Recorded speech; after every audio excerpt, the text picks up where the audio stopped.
Splende il sole in Sicilia, splende soprattutto lo stadio comunale di Bagheria in vista di questo match valevole per il campionato di promozione tra Bagheria e Città di San Vito. Qui un saluto da Marco Genduzzo di Sportissimi per commentarvi questo importantissimo match prima di consultare quelle che sono le statistiche della passata partita, più che altro visto che si tratta comunque soltanto della seconda giornata di campionato. Guardiamo intanto le due squadre come si stanno per apprestare entrare nella zona mediana del campo, con il Città di San Vito, gli ospiti di oggi in maglia giallo-blu, invece in maglia classica per il Bagheria, che si presenta con il portiere Ferrara e poi con la fascia da capitano Procida e tutti gli altri a seguire.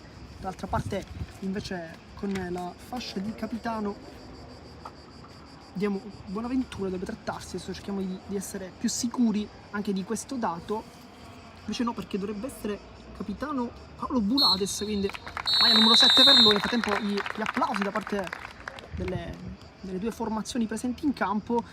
Noi parlavamo quindi di statistiche, parlavamo dunque della prima giornata di campionato che ha visto entrambe le formazioni cominciare anche in maniera molto convincente. Sappiamo come nel campionato di promozione sicuramente il San Giorgio Piana sia una delle squadre favorite, però anche il Città di San Vito e il Bagheria sono due formazioni che potranno sicuramente dire la loro. Guardiamo infatti le prime due partite, chiaramente una per parte, perché il Bagheria è riuscita a vincere in un campo come quello dell'Empedoclina con il risultato di 1-2, la doppietta è stata di Giorgio Stassi e oggi sicuramente ci aspettiamo una grande partita dal giocatore che oggi indossa la maglia numero 9, classe 1995 e vice capitano di questa formazione. Dall'altra parte anche il Città di San Vito è riuscita ad iniziare molto bene questo campionato e ha iniziato infatti tra le mura amiche, vincendo con il risultato di 4-1 contro il Partinico Audace, con la doppietta di Guido Bonaventura, poi i gol di Cardella e di Famà che oggi invece dovrebbe partire dalla panchina. Parte invece il bellissimo circle time prima di iniziare, classico ormai nel mondo del calcio, ma in realtà praticamente in tutti gli sport, dove le formazioni prima di cominciare la partita si mettono in cerchio e lì si caricano, forse per cercare di dare quella grinta, quella classe in più che serve prima di cominciare la partita. Intanto il primo possesso sarà del Bagheria, ricordiamo 90 minuti in questo campionato di promozione tra queste due formazioni che si trovano rispettivamente Bagheria e poi Città di San Vito al terzo e secondo posto in classifica. Nel frattempo è tutto pronto per cominciare questo match. Sul punto di battuta il Bagheria, che si appresterà quindi a iniziare con il primo possesso di questa partita. Si attende infatti il fischio da parte di Vittorio Care e inizia anche la partita con il primo possesso per il Città di Bagheria, che va subito in avanti a cercare le torri, poi l'ottimo colpo di testa, lottano nel centro del centrocampo. Bulades, Forconi sbaglia il tocco, qui ottimo l'anticipo del Bagheria che può ripartire con Fiorentino che cerca un passaggio lungo però senza riuscire a servire Stassi, che indossa la maglia numero 9, lo vediamo lì al centro dell'attacco. Poi Stassi in lotta, quasi recupera anche il pallone, poi è stato tantissimo qui in realtà Città di San Vito, che al momento, come la formazione di casa, ha subito un gol nella scorsa partita. La differenza è stata dal punto di vista offensivo, perché Città di San Vito ne ha realizzati 4, Bagheria ne ha realizzati invece 2. Messa a intanto di Forconi, cercare Bulades con la testa. Di Giorgio allarga il gioco sui compagni, su Ramaglio, poi Di Giorgio, azione ancora offensiva del Città di San Vito. Cambia gioco, Bulades mette giù molto bene, poi tenta un dribbling, casca giù, scivola, poi si confonde anche un po' col pallone e qui il mestiere ottimo ed è il primo calcio di punizione.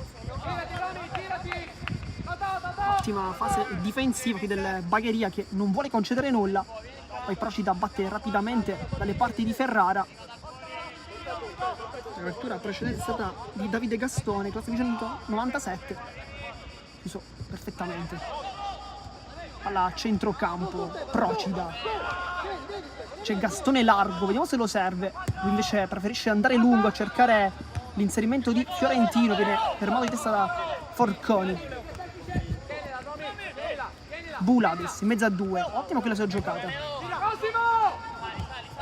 Il palla sulla profondità, può calciare verso la porta con l'esterno, calcia e la sblocca subito Guido Bonaventura, però posizione di di fuorigioco, vediamo. E no, non è stato fuorigioco, quindi tutto regolare, vantaggio delle Città di San Vito con l'esterno. Ha battuto anche Ferrara, che probabilmente non si aspettava questo tocco con l'esterno, o forse si aspettava una chiamata da parte del direttore di gara che non è mai arrivata, di posizione di offside. Si sblocca dunque la partita dopo appena 2 minuti, con il Città di San Vito che si porta in vantaggio e conferma quello che è la sua potenza offensiva, perché effettivamente il risultato è di 0-1 dopo nemmeno 3 minuti, a segno Bonaventura della classe 1196, che conferma anche la sua ottima tendenza con il gol, perché nella gara della prima giornata contro il Partini Caudace ha realizzato una bella doppietta, dunque terzo gol in campionato per lui in appena 2 partite, e credo che questa sia una statistica abbastanza importante. Nel frattempo va a terra Carr, lo scontro con la formazione avversaria. Boubacar corre, chiedo scusa, non Carr, e ancora a terra, sta toccando anche il ginocchio. Adesso si rialza, aiutato dal compagno Forconi. Dunque un inizio non ottimale in realtà per il Bagheria, che aveva tentato di mettere in fuorigioco l'avversario senza però riuscirci.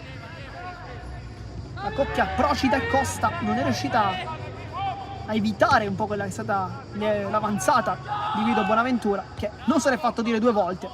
Da lì uno come lui difficilmente perdona, colpendola con l'esterno, non col sinistro, che forse sarebbe stato anche un colpo più pulito, ma l'efficacia sicuramente è stata ottimale. Prova a rientrare. Procida non vuole concedere l'interno, palla in mezzo, la tocca a Bonaventura, poi prova a controllarla, questa volta invece arriva alla posizione di offside da parte di Cosimo Cardella.